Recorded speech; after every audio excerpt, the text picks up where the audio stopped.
नमस्कार छात्रों, आज हम E203 बेसिक इलेक्ट्रिकल इंजीनियरिंग में पहला चैप्टर का अध्ययन करेंगे।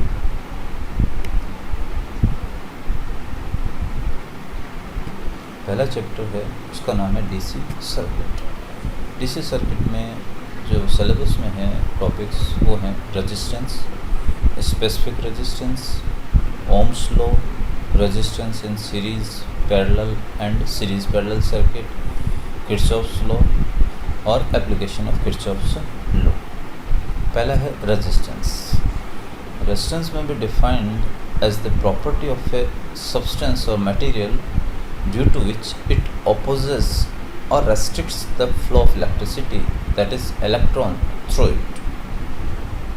प्रतिरोध को इस ढंग से परिभाषित किया जा सकता है कि ये पदार्थ का वह गुण होता है जिसके कारण वो अपने में से प्रवाहित होने वाली धारा का विरोध करे। The practical unit of resistance is ohm. Resistance को नापने का जो मात्रक है वो ओम है।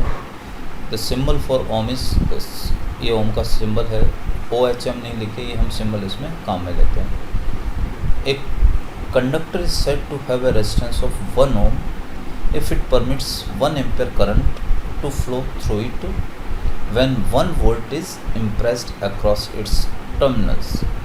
एक चालक का प्रतिरोध 1 ओम कहलाता है यदि इसके सिरों के मध्य 1 वोल्ट का विभवांतर लगाने पर इसमें से 1 एम्पियर की धारा प्रवाहित होती है। For insulators whose resistance are very high, a much bigger unit is used। जो कुचालक है जिनका रेजिस्टेंस प्रतिरोध बहुत ज़्यादा रहता है उनमें ओम के स्थान पर बड़ा मात्रक काम में लिया जाता है। उदाहरण के तौर पर मेगा ओम 10⁻6 ओम, मेगा मतलब लाख, ऐसे ही किलो ओम 10⁻3 ओम और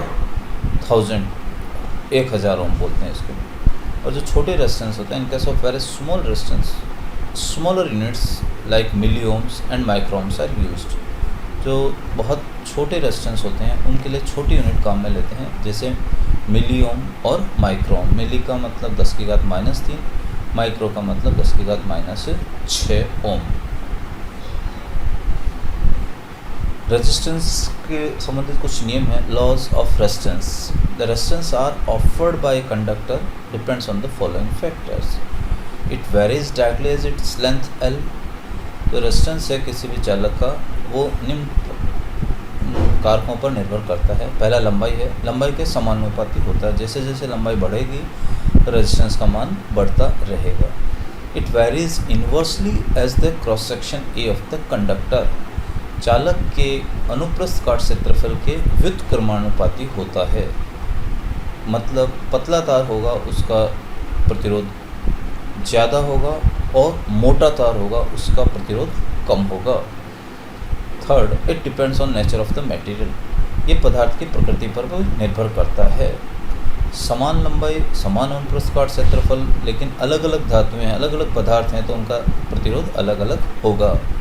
इनके अलावा ये कंडक्टर के टेम्परेचर, तापमान पर भी निर्भर करता है। It also depends on the temperature of the conductor. तो जो रेजिस्टेंस है वो 4 बातों पर निर्भर करेगा। अगर हम लास्ट फैक्टर टेम्परेचर को अभी नेगलेक्ट कर दें फॉर टाइम बीइंग, तो हम कहते हैं R प्रोपोर्शनल टू L/A। लंबाई के प्रोपोर्शनल है, समानुपाती, और अनुप्रस्थ काट क्षेत्रफल के व्युत्क्रमानुपाती है। उसको हम लिख सकते हैं R = ρL/A, जहाँ पे रो एक कांस्टेंट है जो पदार्थ की प्रकृति पर निर्भर करता है। And it is known as specific resistance और रेजिस्टिविटी। इसे हम विशिष्ट प्रतिरोध या प्रतिरोधकता कहते हैं। अगर इक्वेशन 1 में L की वैल्यू 1 मीटर रखी जाए और 1 का मान 1 मीटर स्क्वायर रखा जाए, मीन्स इकाई लंबाई और इकाई अनुप्रस्थ काट क्षेत्रफल का जो पदार्थ रहेगा उसका रेजिस्टेंस R रो के बराबर रहेगा।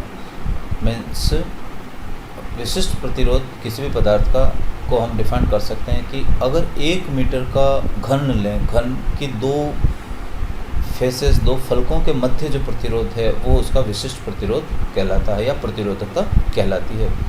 जैसे नीचे चित्र में दिखाया हुआ एक घन है, एक क्यूब है, 1 मीटर इसके साइड है, तो 2 कोई भी विपरीत फलकों के मध्य हम प्रतिरोध नापेंगे तो उसकी प्रतिरोधकता या विशिष्ट प्रतिरोध के बराबर होगा। नीचे के चित्र में भी हमने दो वायर तार दिखा रखे हैं। एक मोटा तार है, क्रॉस सेक्शन एरिया है, और एक की लंबाई कम है, दूसरे का क्रॉस सेक्शन एरिया कम और लंबाई ज़्यादा है। तो जिसका क्रॉस सेक्शन एरिया ज़्यादा होगा उसका रेजिस्टेंस कम होगा, और जिसका क्रॉस सेक्शन एरिया कम होगा उसका जो रेजिस्टेंस है, प्रतिरोध है, उसकी वैल्यू ज़्यादा रहेगी। इसके बाद हम इसकी मात्रक निकालते हैं, यूनिट ऑफ रेजिस्टिविटी। जैसे रेजिस्टेंस प्रतिरोध का मात्रक ओम होता है, ऐसे ही रेजिस्टिविटी जो R = रो एल बाई ए है, इससे हम रो का मान निकाला तो AR/L आएगा। ए एरिया होता है, उसकी यूनिट मीटर स्क्वायर होगी, R की यूनिट ओम होगी, L की यूनिट मीटर रहेगी। तो इसकी वैल्यू हो जाएगी ohm into metre. Means resistivity या विशिष्ट प्रतिरोध का मात्रक है वो ओम इंटू मीटर रहता है। रेजिस्टिविटी के साथ साथ हमें कंडक्टेंस और कंडक्टिविटी, चालकता और चालकता क्या रहती है उसके बारे में भी देखते हैं। कंडक्टेंस जो है वो प्रतिरोध का व्युत्क्रम होता है, उल्टा होता है, रेसिप्रोकल होता है। रेजिस्टेंस ये बताता है कितनी उसका विरोध हो रहा है करंट फ्लो होने का, जबकि कंडक्टेंस हमें ये बताता है कि कितनी आसानी से करंट उसमें से पास हो रही है। कंडक्टेंस को हम G से रिप्रेजेंट करते हैं, तो ये 1/R के बराबर हो जाएगा, या 1/ρA/L लिख सकते हैं। 1/ρ को हमने एक नाम दिया सिग्मा, जो कि कंडक्टिविटी कहलाती है। तो सिग्मा का मान आप निकाल सकते हो G/L/A, और G जो जो कंडक्टेंस है उसकी मात्रक साइमन्स होगी, L की मीटर होगी, एरिया की मीटर स्क्वायर होगी। तो जो सिग्मा है कंडक्टेंस, उसकी यूनिट हो जाएगी सीमेंस पर मीटर।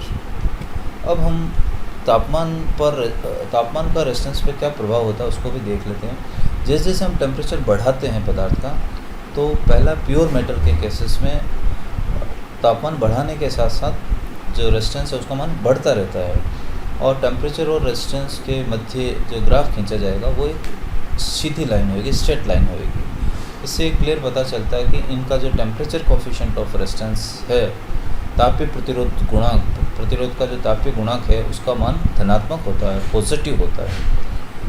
अगर हम एलॉय 2 या 2 से अधिक मेटल से बना के एलॉय मिश्र धातु बनाते हैं, तो उस केस में भी अगर आप टेम्परेचर बढ़ाओगे उसके साथ साथ रेजिस्टेंस का मान बढ़ेगा, लेकिन ज़्यादा नहीं बढ़ेगा, बहुत ही कम रहता है। उदाहरण के तौर पे यूरेका लें, जो एक मिश्र धातु है जिसमें 60% कॉपर और 40% निकल रहता है। या मैग्नीन काम में लें, मैग्नीशियम की है ये मिश्र धातु, इसमें भी तापमान बढ़ाने पे रेजिस्टेंस में मामूली परिवर्तन होता है। बहुत बड़े तापमान परिवर्तन में प्रतिरोध का मान बहुत ही कम चेंज होता है, लगभग कांस्टेंट रहता है। तीसरे टाइप के पदार्थ हैं, इलेक्ट्रोलाइट बोलेंगे या कुचालक इंसुलेटर्स बोलेंगे, जैसे जिसमें करंट पास नहीं हो सकती। पेपर है, रबर है, ग्लास है, माइका है, या कुछ अर्धचालक पार्शियल कंडक्टर जिनको सेमीकंडक्टर बोलते हैं, जैसे कार्बन है, सिलिकॉन है, जर्मेनियम है।